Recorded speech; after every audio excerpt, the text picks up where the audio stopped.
Hi, welcome back to Scripture Explorers. I'm James. I'm Aria. And we're the Scripture Explorers.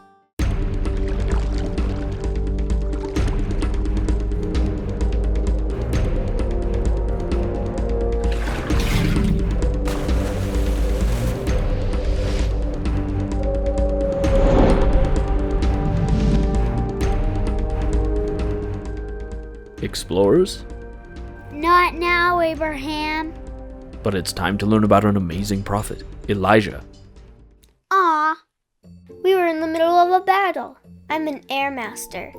And I'm a water master. It means I can move water however I want. Well, as it happens, today's story is about a powerful fire master. Really? In a way. First we have to set the scene. The kingdom of Israel was in chaos. The harmony that had briefly been reached under Kings David and Solomon had long since dissolved. Once unified, Israel had now broken into two groups, northern and southern nations called the Kingdom of Israel to the north, and to the south, the Kingdom of Judah. Both nations were ruled by wicked kings who, having turned their backs on God, now encouraged their people to break holy covenants as well. Israel needed a warrior. Enter the prophet Elijah. He was a powerful yet humble priesthood holder who obeyed the Lord.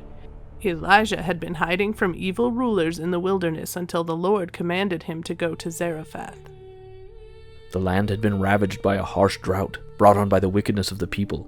Food was very hard to find, so first Heavenly Father sent Elijah to the home of a widow who had her own superpower. What power did she have? She had super faith. The widow woman had lost her husband, and she and her young son were on the verge of starvation. She had only enough oil and meal left to make one tiny cake. She went outside to gather sticks for a fire to cook the food, knowing it wouldn't be enough to keep her and her son from starving to death. Oh no! Elijah met her outside. He told her the Lord had sent him to her to be fed. The widow explained that she had only enough food to feed one person, not three. Elijah promised if she fed him first, then God wouldn't let her run out of food until the drought was over. But how did she know it would work? She had great faith. So the widow made food for Elijah first. And as promised, the Lord provided a miracle. There was plenty of food for all of them, and the widow and her son were saved. Now that Elijah had been fed, he went on to the second part of his mission. Instead of worshiping Heavenly Father, the people in the northern kingdom had been worshiping the false god Baal. In fact, Baal alone had 450 priests who prayed to him. To prove that Heavenly Father is the one true God, Elijah challenged the priests of Baal to a battle. Elijah suggested they each place cow meat on an altar as an offering to their God, but no one could light a fire on the altar. They would each pray to their God, asking for fire to be sent down from heaven to cook the cow meat. Whoever rained down fire would be the true God. It seemed like an easy battle for the priests of Baal. There were hundreds of them to pray, and only one Elijah. They began praying to Baal to send down fire. They prayed and prayed. They prayed for many, many hours. They screamed and carried on, even hurt themselves trying to get Baal's attention. Still, nothing happened. Then it was Elijah's turn. Ooh, it's happening. Elijah told the people to dig a big trench around the altar and filled the trench with water.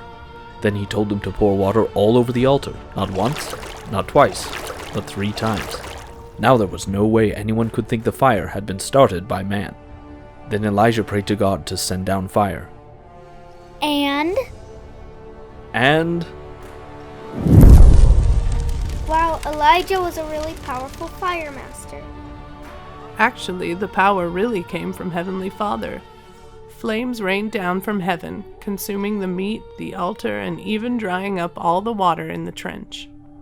That he was the one true God was clear.